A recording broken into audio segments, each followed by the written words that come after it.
kikuu kwenda kusoma, miaka mitatu kuna Japan, kusamea udakitari, sela wape.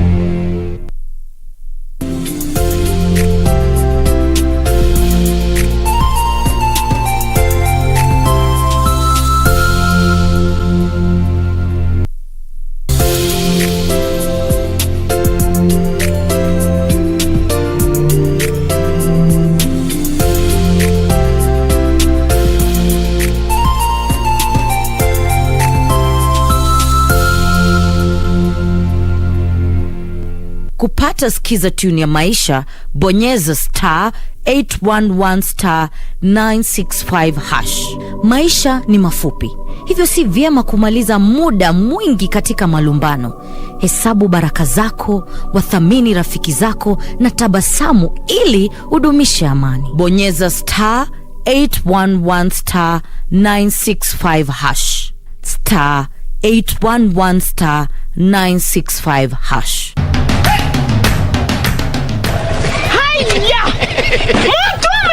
Ala, Nissan Serena ndio hii. Na unaweza kuwa wewe ndio tunapikia simu. Kodi ya Nissan Serena ni NS. Alafu kisha kwenye amount ni 50 bob. Hii Nissan Serena tunakupatia na shilingi 50. Kujiunga na QuickBid ni rahisi. Enda kwenye M-Pesa, bonyeza paybill kisha weka business number 4032353. Kwenye account weka kodi ya bidhaa unayotaka na bid yako ya chini zaidi. Kwa mfano TV 16. Kisha weka shilingi 20 tu kama idadi yako. Weka bid yako pia kwenye www.quickbid.co.ke. Kumbuka, bid ya chini zaidi ya kipekee ndio hununua. QuickBid, bidhaa bora kwa bei ya chini.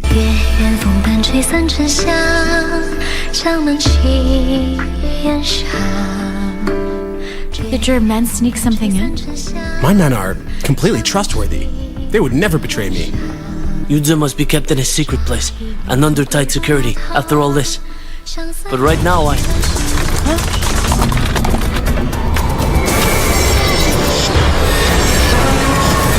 that you're not only my wife, but you are also Princess Qin.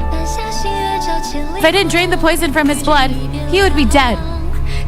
That's utter nonsense. Guards, take them out and kill them right now.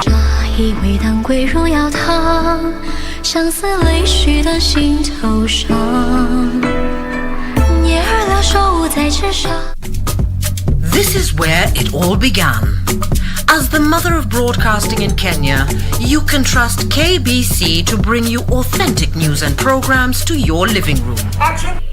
As KBC, we take pride in our unrivaled heritage as Kenya's trusted national broadcaster.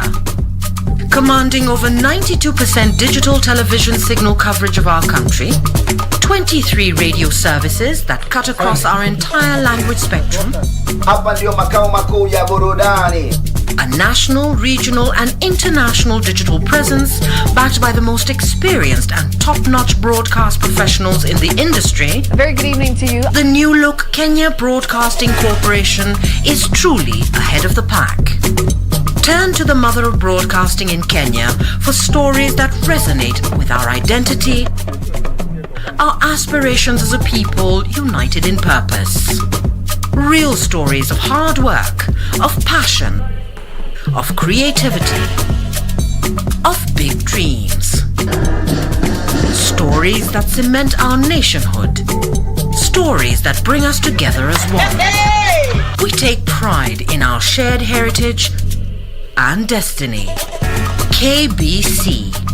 Informing, educating and entertaining Kenyans as one nation.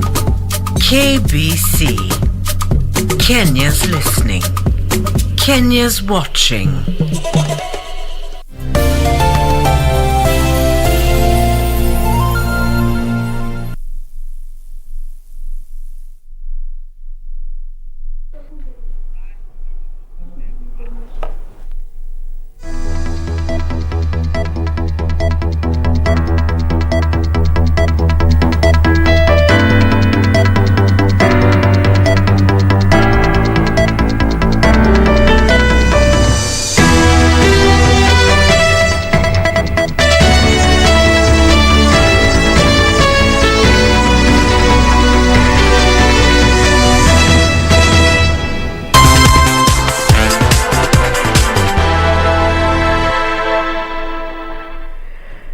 Good afternoon.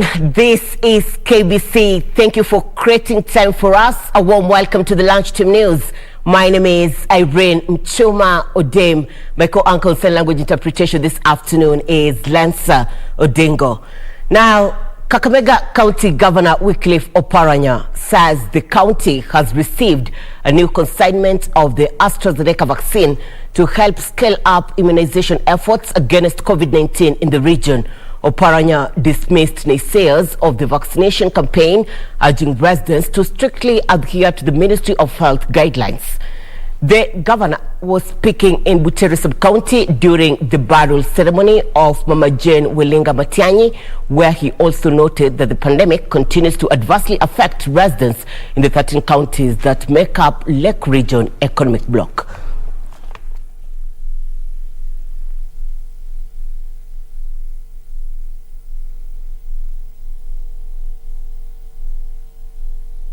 Siko chini ya Lake Region Economic Bloc. Siko under partial lock kwa sababu ya corona. Ukiwa zaidi ya miaka 40, afadhali uende uchukue hiyo chanjo, na ile ambayo tuko nayo saa hii ni ya kuenda mara pili. Saa hii tumepata chanjo kutoka kwa national government, na hii wiki ijayo tutasambaza katika hizi sub-county. Ukiangalia dunia hii yote, kula Amerika watu walikufa wengi sana hata kuliko Afrika mzima. Kule Europe watu walikufa na wanaendelea kufa, lakini chanjo limewasaidia.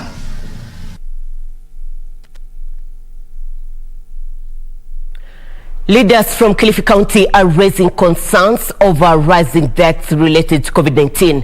Led by Devolution CAS Gideon Mungaro and Kilifi Deputy Governor Gideon Saburi, the leaders now urge residents to strictly adhere to the COVID-19 measures to contain the spread of the virus.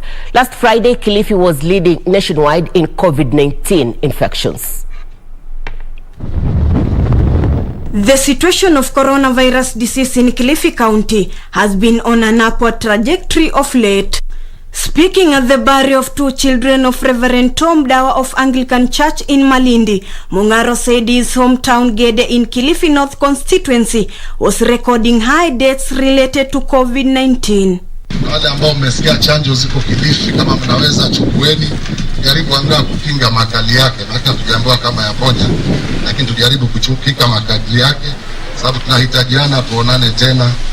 The CAS pointed out at some MCAs from Kilifi who were transferred to Mombasa for further medication, which clearly shows that there is need to tighten up the rope more. Kuna kesi zingine nilijua hata jana za waheshimiwa ambao wamekuwa na deputy governor pale county assembly, mpaka wakashindwa Malindi, jana wakapelekwa Mombasa.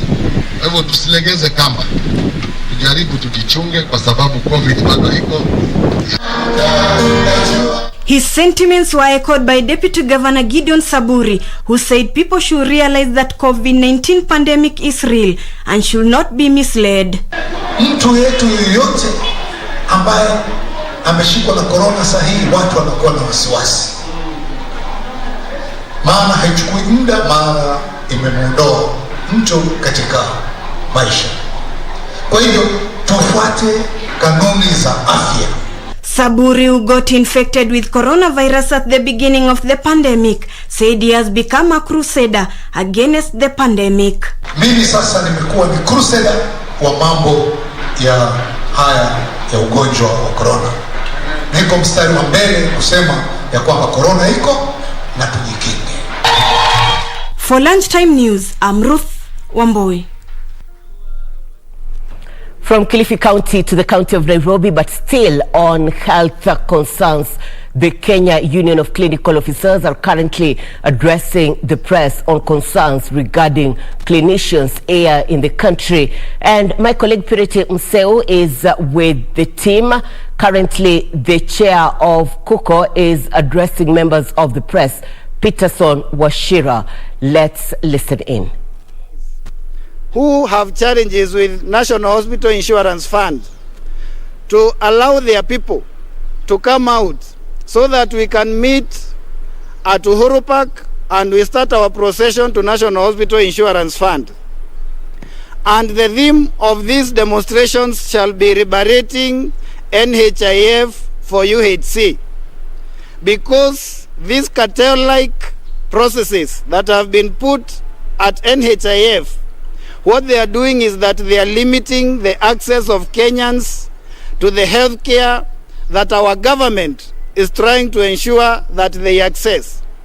If you look at the universal health coverage that His Excellency bequeathed this country, it has 4 major pillars. One is affordability, so that Kenyans can be able to afford quality health. The second one is quality, and the third one is access. What NHIF is doing is that, number one, they are refusing to register and declare hospitals owned by clinical officers contrary to Act number 20 of 2017, revised to 2019, the act that regulates clinical officers' council. And they are also denying our people the power to pre-authorize services. And by pre-authorize, I mean being able to request and be granted permission to offer services to Kenyans, and then NHIF can pay later. So by denying us this, it then means that Kenyans are not able to access the services offered by clinical officers, and that by doing this, they are derailing the achievement of the UHC. So this Thursday, we shall be taking our petitions to National Hospital Insurance Fund and National Assembly. The next Thursday, if nothing happens, we shall be taking our petition to His Excellency the President at Harambee House to ask him to fire the CEO and to disband the board, because it seems that their interest cannot allow them to be able to work for Kenyans. Thank you. Katibu. We now shift focus from health concerns to tea reforms, and the Cabinet Secretary for Agriculture is currently addressing members of the press in regards to tea reforms. My colleague Benson Rioba is on that trail. He says currently the CS, Peter Munya, is currently addressing members of the press. Let's listen in. And the wheat importers this morning, and we have been arguing over what to do to improve on the price for the wheat farmers, and at the same time make bread and other products of wheat affordable, and also make sure those who are invested in that business are also making an income, making some money, because otherwise why would they put in their money if they are not making anything? So this is the delicate balance we are talking about, making sure there is no value chain player exploited at the expense while the others are not are doing well. Balancing that, making sure that there is that fairness in the value chain. So we are living in difficult times, all of us, all the sectors. So even as we navigate those difficulties, we must make the right decisions that contribute to the welfare of all the players in this particular value chain and even the other value chains. Tunaendelea pia na kuna kamati task force that is looking at other issues. The issues of tea is not just the pricing. There are many other issues that we are looking into. Pricing being one of them. Their report is going to be ready in a very short time, and I'm happy that you are able to meet them. From what I'm being informed, you are able to meet them and you give your views. So we are collecting information to see what other changes we need to do to make sure that tea farming and tea business becomes a rewarding investment for those who are putting their money there. So the work is going on. If you haven't given your views, I would be happy that you give your views. We are also now busy implementing the Tea Act. The Tea Board is already on board now, even though some of the board members, like the representative, are not yet there. But by law, it is there. The secretariat is ready. We call upon you also to play your role in implementing the provisions of the Tea Act, making sure you... Agriculture Cabinet Secretary Peter Munya addressing members of the press from Serena Hotel in regards to tea reforms. My colleague Benson Rioba is on that trail, and he will be able to give us a comprehensive news item in our subsequent news bulletin. In other matters, the construction of a state-of-the-art outpatient wing at the Naivasha Sub-County Hospital will be over by the end of the year. The KenGen funded 331 million shillings facility in conjunction with the national government aims at boosting the hospital's preparedness to handle emergency cases. Superintendent Angeline Idondeka, the hospital has been overstretched, especially due to the high number of accident victims from the Nairobi-Nakuru Highway and the busy Naivasha-Mai Mahiu Road. Services that were not being offered are then going to be available. So we will avoid referring patients for services that we will soon have. So one is that it's going to limit them in terms of movement, which is going to make the quality of healthcare even better for the patient. The project manager, engineer Moses Ndiga, stated that the new wing will have a modern laboratory, trauma center, pharmacy, dental and baby to the mother wing. Ndiga noted that a feasibility study conducted in Naivasha and environs indicated that the hospital will be serving over 2,000 patients every day by the year 2030. We have a major casualty wing which will be equipped with oxygen and facilities for stabilizing patients. The number of patients who die while waiting or undergoing treatment is expected to reduce by over 70% once outpatient wing is complete. The United Democratic Alliance Party says it has embarked on a member recruitment drive days after winning in the hotly contested Kiambaa by-election. And Nairobi UDA officials are terming as waste of time the decision by Jubilee's Kariri Njama to move to court to challenge the Kiambaa outcome. This and other political stories in our roundup. After winning the hotly contested Kiambaa by-election, the United Democratic Alliance has now turned focus to member recruitment. The party is urging the Jubilee candidate Kariri Njama to shelve his decision to move to court and instead join hands with the MP-elect Njuguna Wanjiku to deliver for people of Kiambaa. Asishinda kienda kotini kwa sababu hiyo itakuwa kupoteza wakati wake, na ile pesa kidogo amebakisha wakati ya campaign itakuwa imepotea. Sisi kama vijana tuliumia, so tunataka mabadiliko, vijana wapate kazi na mahaslas wajijenge. Elsewhere, Tigania West MP John Mutunga is urging National Assembly Speaker Justin Muturi to join hands with the Deputy President William Ruto with a view to becoming his running mate. Atuombe kura, sisi tutamuitikia, ni mtoto wetu, lakini ikifika wakati wa kuungana na wengine asungumuze na mheshimiwa Deputy President. He was speaking at Kianjai Market in Tigania West Sub-County when he donated sporting kits. And at the cost, some political parties are merging to reorganize themselves ahead of next year's general election. We are looking for an alternative leadership, an alternative to the current status quo, an alternative of the status quo of political parties that are advancing only their plight based on money and no ideas. Kwa nini hatuungani? Na watu wakisema waungana, baada ya muda kule kule wanakotoka ndiko wanakorudi. Ama mtu anasema anapigania urais lakini pia lengo lake halifikii. Baada ya muda tu anasema yeye ameacha. Suleiman Yeri, Lunchtime News. Nominated Member of Parliament Godfrey Ososi has dismissed the pronouncement by Amani National Congress leader Musalia Mudavadi that the National Super Alliance is dead. Ososi says Mudavadi cannot purport to announce the demise of an alliance which is still recognized as a coalition party in Parliament. Musalia Mudavadi announced on Sunday that it is time to forge new alliances. As a Secretary General, I didn't know what was happening.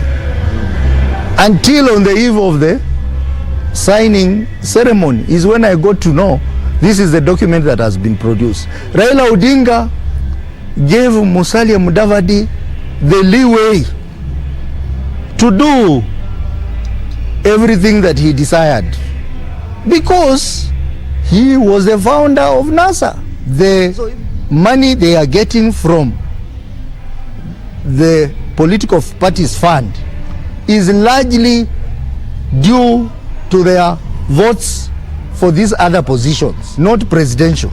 And as you are aware, the parties in NASA rejected joint nomination.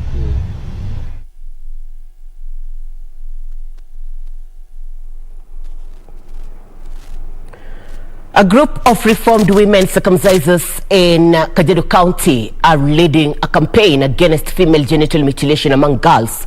The women who have embraced modern matchmaking are recruiting their colleagues who mainly depend on outdated practice to eke a living. Purity Mseu has the details on that. Turasha Tulei, a former circumciser, is busy sewing a mat she will offer for sale to make a living. She's joined by other women from the Enkie village in Kajiado County, an alternative way of survival after the women successfully quit practicing female genital mutilation courtesy of an ongoing sensitization program by Anti-FGM champions in conjunction with Kajiado County government. Hatulikuwa tunajua ukeketaji ni mbaya. Tulikeketa watoto bila kujua. Lakini sasa serikali imekuja ikakataa. Tumeona hiyo ukeketaji ni ya bure. Tunapoteza wakati kwa watoto wetu. Sasa tuliwacha watoto wote wako shule. Shauri ya serikali avana keketa msijana, shauri ya niumia msijana. Kweli naumia msijana, mara msijana mwaka 18, 16 nakaketa. As circumcisers, the women would earn up to 2,000 shillings for every session. Nakaketa msijana mingi sana. Anafundisha mama mwingine. Ama hapana kasi ingine. However, the modern matchmaking is giving them more than double of their previous income. Watu wamekuwa na ujanja sana wa kukeketa wasichana, na tuko pia karibu na boda sana ya Tanzania. Kwa hivyo unapata wazazi wengi wanapeleka watoto upande wa Loitoktok, wana cross border, wanaenda wanatairi na wanarudi. Women spent most of their time reaching out to other women from different villages, rooting for an FGM-free community in a campaign dubbed "Cut the Garment, Not the Girl." According to their former National Anti-FGM Board member Agnes Leina, the war against outdated practice in the region is bearing fruits. According to the Health Demographic Survey of 2014, Kajiado was standing at 78%.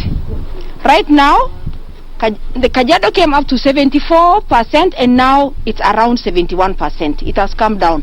And Kajiado will be among the first counties to end FGM in this country.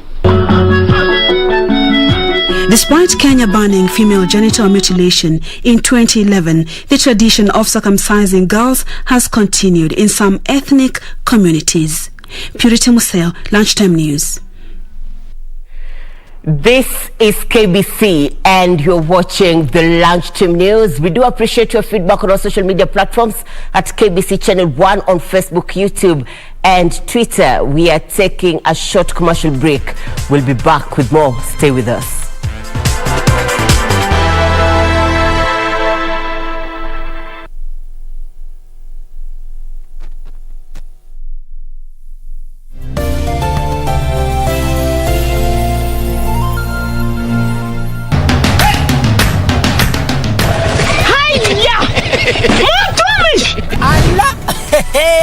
Nissan Serena ndio hii, na unaweza kuwa wewe ndio tunapikia simu. Kodi ya Nissan Serena ni NS.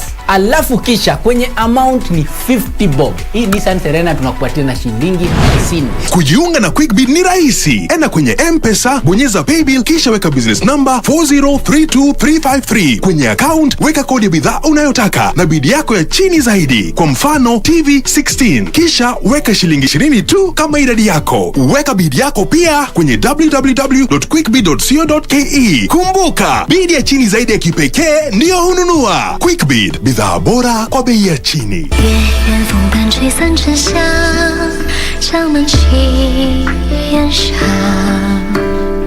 Did your men sneak something in? My men are completely trustworthy. They would never betray me. Yudza must be kept in a secret place and under tight security after all this. But right now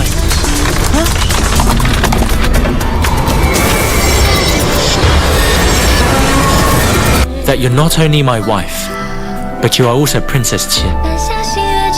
If I didn't drain the poison from his blood, he would be dead. That's utter nonsense. Guards, take them out and kill them right now.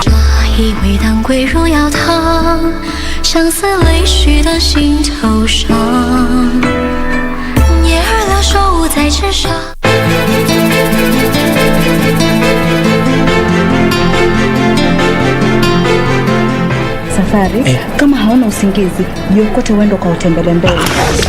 Unachokitafuta kutoka kwangu, nitakupatia sawa yako ukae mahali pako.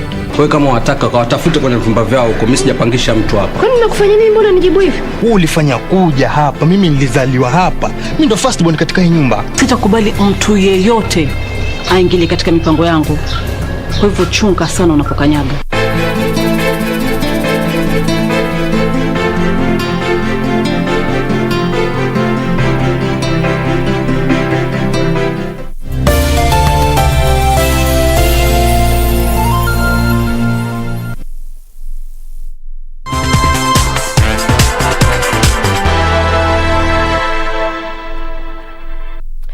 Thank you for staying with us. Welcome back. This is KBC Channel 1 Lunchtime News.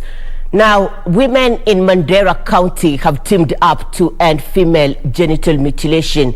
The leaders claim young girls aged between 15 and 19 years are subjected to the outdated practice, killing the lives of their dreams. We are going to eliminate FGM. A section of women leaders in Mandera are decrying FGM that is widely practiced in the area. FGM sio mzuri, inanyima haki ya msichana. Kwa hivyo inaleta maneno mengi sana, inaleta shida nyingi sana. Wengine wasichana wanakufa, wengine wanapata shida ya kujifungua. Tunataka wasichana wetu apate mtoto, hasae mzuri, alishe mtoto yake, anaridhike kabisa. Wanasikizana na bana yao na watu yao. Speaking to women in Mandera, maendeleo ya wanawake chairlady Abdia Abdullah urged young girls and women to report the heinous act to the relevant authorities for action to be taken. Mimi kama Hana naambia wamama, tafadhalini hii mambo tumalize kabisa, hata before kabisa hiyo 2022 inshallah, kama Mungu atatufikisha. Wasichana kila mtu ako na haki yake na kuna sheria. Unakataa kabisa, hata mama akikulazimisha, baba akikulazimisha, unafika kituoni kabisa, unajitetea maana uko na haki. You have your own right on this world. Mandera County Commissioner Onesmus Kiatha urged locals to empower their girls through education to compete in the 21st century. Na mahali mnaona kuna bomba imelemewa kabisa, tusiwache hao, tushirikane mkono, hata tuchangie wao kidogo, huyo mama ajiendeleze, si ndio? For Lunchtime News, Amnesty Imano. Members of the indigenous people now want the government to involve them when making decisions on renewable energy projects passing through their community land and territories. Speaking during the launch of the Indigenous People and Renewable Energy Project in Kenya Report, the Ogiek People Development Program Director Daniel Kubei noted that often communities do not benefit from the projects that they directly contribute to. Members of the indigenous people are pointing an accusing finger at the government for what they term as total disregard of their opinion on matters renewable energy. They say there has been an increase in the number of renewable energy development projects set up on their land and territories without involvement of the community. mara mingi hawapati ile ama ile results za hiyo energy. Napita kwao lakini hawapati hiyo energy. So unapata kama Olkaria wale watu wanaishi pale si ati wanapata hiyo. Ogiek People Development Program Director Daniel Kubei cited unlawful eviction, unfair compensation and unfollowed benefit sharing policies as some of the issues members grapple with. These peoples need to be party and parcel of this kind of projects. One resolution could be like the shareholders of these companies.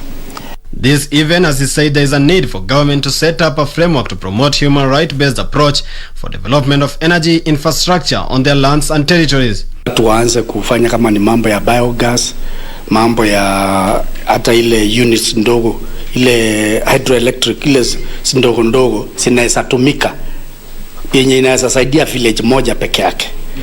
So tena mambo ya wind energy, mambo ya solar ili iweze kutumika kwa manyumba zetu. We are really coming up to own these projects and try to understand how we can directly benefit as Indigenous people, having the fact that these projects are happening within the Indigenous communities. The community further wants regulation of the sector, saying the field has attracted many local and foreign investors, some with questionable ethics. When we look at the historical relationship between renewable energy projects since they call it the feed-in tariff policy was enacted in 2008, the projects have tended to have a negative impact. COVID-19 restrictions have been an issue in England, allowing businesses such as nightclubs and large events to not resume operations. England Prime Minister Boris Johnson has, however, urged caution as the virus has not been fully eradicated and the Delta variant's contagiousness is at its extreme. In England, there are now no limits on how many people can meet or attend events. Nightclubs reopened at midnight, and table service will not be necessary in pubs and restaurants. Business owners have, however, been urged to use the National Health Service COVID Pass to check if people are fully vaccinated, have natural immunity from infections, or have a recent negative test. The eased COVID-19 reactions include no limit on meeting people currently working from home to gradually return to workplaces, nightclubs, theaters, and cinemas to operate at a full capacity. Businesses and large events to use COVID certification to limit the spread of the virus. And lastly, social distancing no longer mandatory. Meanwhile, Nigeria is faced with an unprecedented wave of different but overlapping security crises, from kidnapping to extremist insurgencies. The major cause of insecurity being Boko Haram, an Islamic militant group who is expanding into new areas and taking advantage of Nigeria's poverty and other security challenges to fuel its extremist ideologies. According to the United Nations, by the end of 2020, the group had killed almost 350,000 people and forced millions from their homes. The challenge is made harder by Nigeria's ungoverned spaces, areas that are remote and largely ignored, where groups can torment rural communities with fear of reprisal. Marcin Joki for Lunchtime News.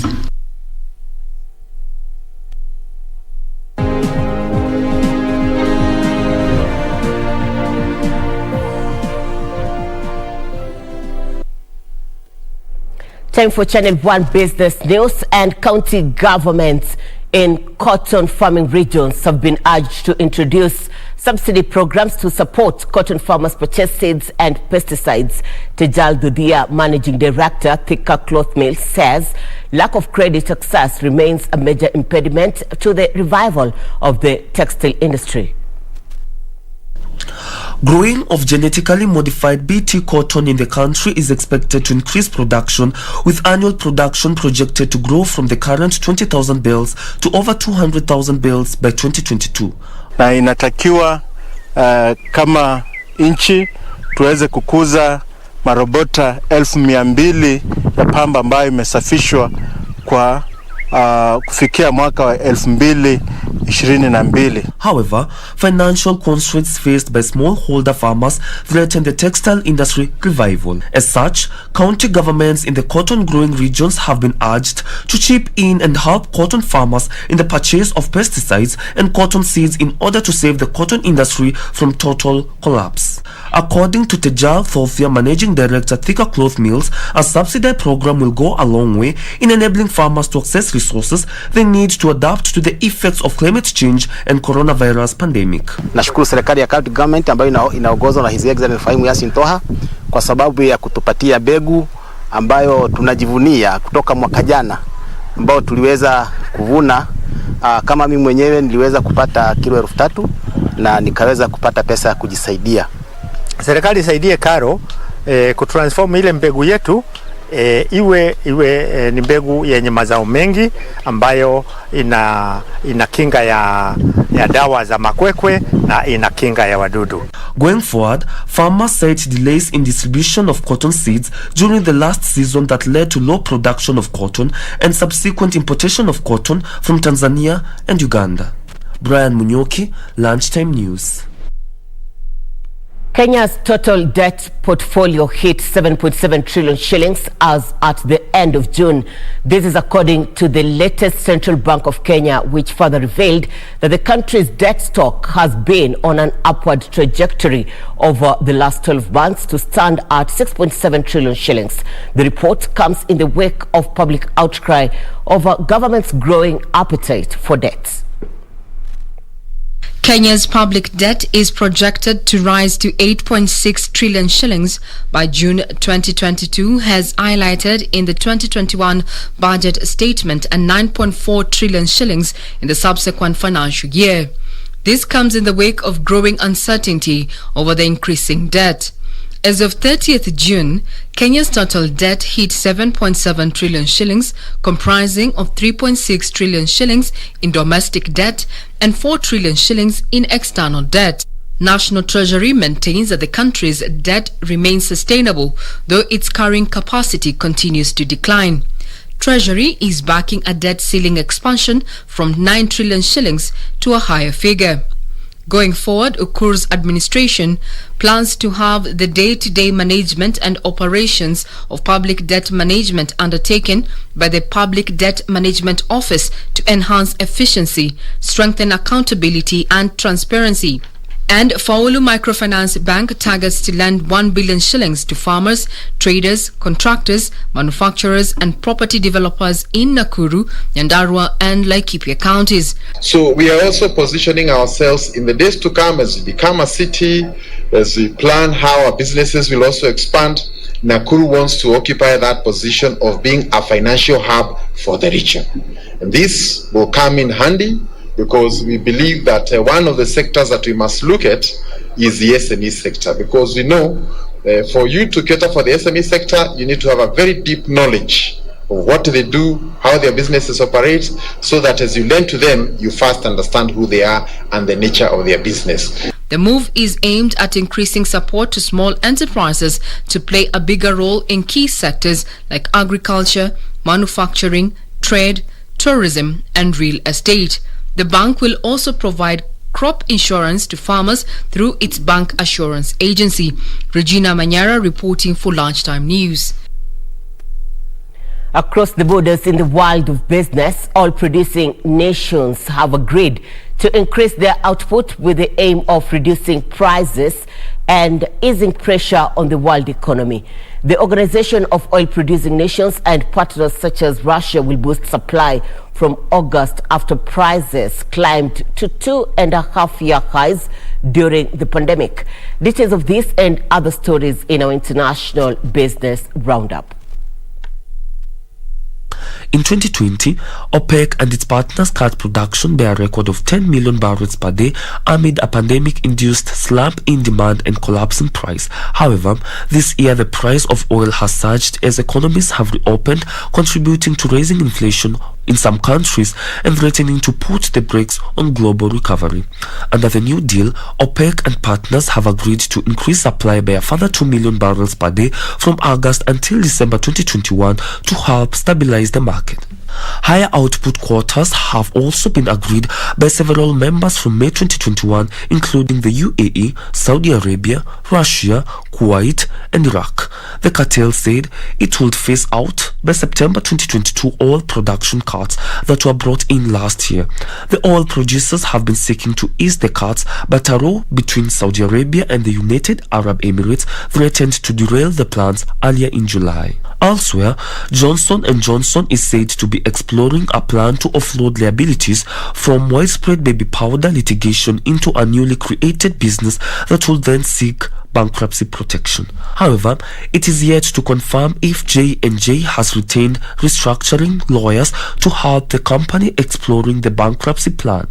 J&J faces legal actions from tens of thousands of plaintiffs alleging its baby powder and other talc products contained asbestos and caused cancer. The plaintiffs include women suffering from ovarian cancer and others battling mesothelioma. Finally, American father and son have been sentenced for their role in ex-Nissan chief Carlos Ghosn's escape from Japan in 2019. The Tokyo court sentenced the U.S. Special Forces veteran Michael Taylor to 2 years in prison. His son Peter was handed a term of 1 year and 8 months. The pair were extradited from the U.S. over claims they smuggled Ghosn out of Japan in a luggage box on a private jet as he awaited trial. They were accused of orchestrating Ghosn's escape to Lebanon from western Japan's Kansai airport in December 2019 and receiving $1.3 million for their services. The former Nissan boss is now an international fugitive living in his childhood home of Lebanon, which has no extradition treaty with Japan. Brian Munyoki, Lunchtime News. Uganda is exploring options to end the monopoly on the Kenya route for oil shipments in a bid to reduce its reliance on Kenya for petroleum imports by allowing shipments through Tanzania. Currently, Uganda accounts for about 3/4 of Mombasa Port's transit cargo. Mombasa also serves South Sudan, the Democratic Republic of Congo, Rwanda, and some parts of Tanzania. Uganda's move to revive petroleum shipments through Tanzania will potentially reduce or jeopardize business for Kenya's Mombasa port. A decline in shipments from Uganda through the Mombasa port will hurt the facility, which is already fighting competition from Tanzania's Indian Ocean ports of Dar es Salaam and Tanga. Currently, Uganda accounts for about 3/4 of Mombasa port's transit cargo. Mombasa also serves South Sudan, the Democratic Republic of Congo, Rwanda, and Tanzania. Meanwhile, African leaders are pleading the World Bank to help finance their economic recovery and get better access to vaccines against COVID-19. The leaders want the World Bank to give them $100 billion to help the lowest income countries as the COVID-19 cases keep rising and affecting the finances of the economies. The bank in April had accelerated its process for a 20th replenishment of the International Development Association following the fund's provision of assistance to help countries deal with the pandemic. Finally, Sub-Saharan Africa is estimated to have 70 million 5G subscriptions by 2026. The 20th edition of the Ericsson Mobility Report was recently released with the local data highlighting unique trends in each market, including Sub-Saharan Africa. Ericsson projects that 5G mobile subscriptions will exceed 580 million by the end of 2021, driven by an estimated 1 million new 5G mobile subscriptions every day. The forecast features the latest Ericsson Mobility Report, confirms that expectation that 5G will become the fastest adopted mobile generation. 5G is expected to surpass 1 billion subscriptions 2 years ahead of the 4G LTE timeline for the same milestone.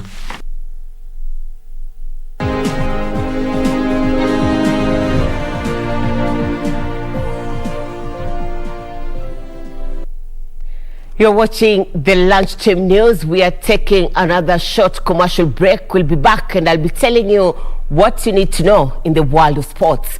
Stay with us.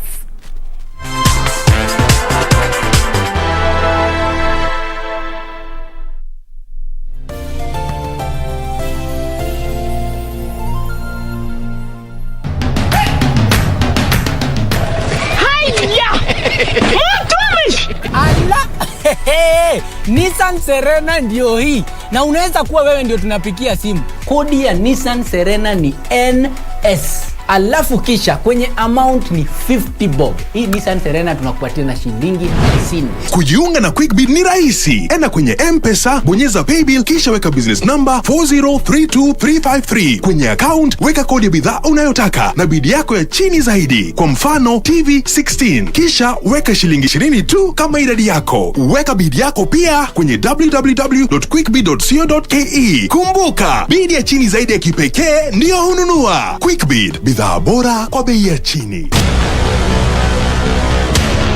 Get the VIP access to the best shows on KBC Channel 1. We have something different, something special to spice you up. Get ready for new, exciting and captivating dramas. Movies. I love the smell. Comedy. I went to the Popos. Drama. Will you assault the Queen in my house, in my presence? News, sports and so much more. Do the things that make you happy on KBC Channel 1.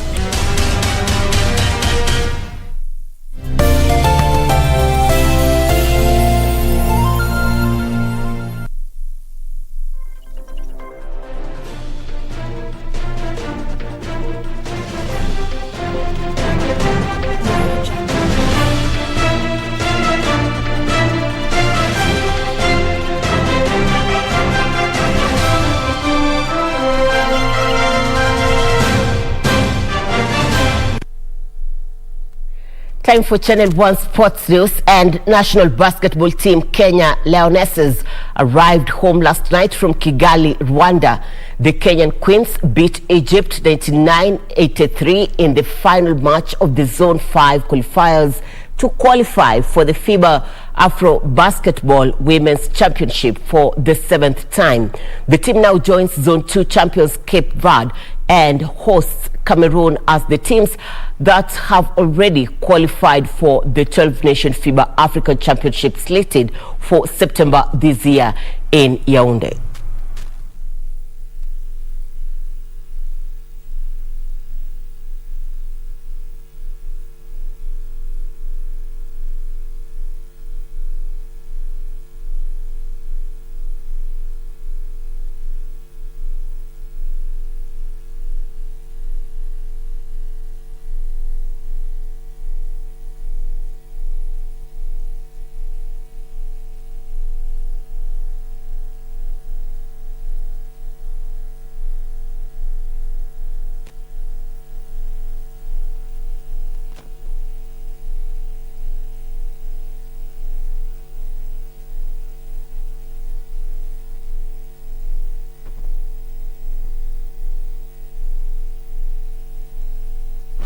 Lewis Hamilton revived his Formula One title defense by winning the British Grand Prix after a first-lap crash that left championship leader Max Verstappen complaining he had been removed from the race.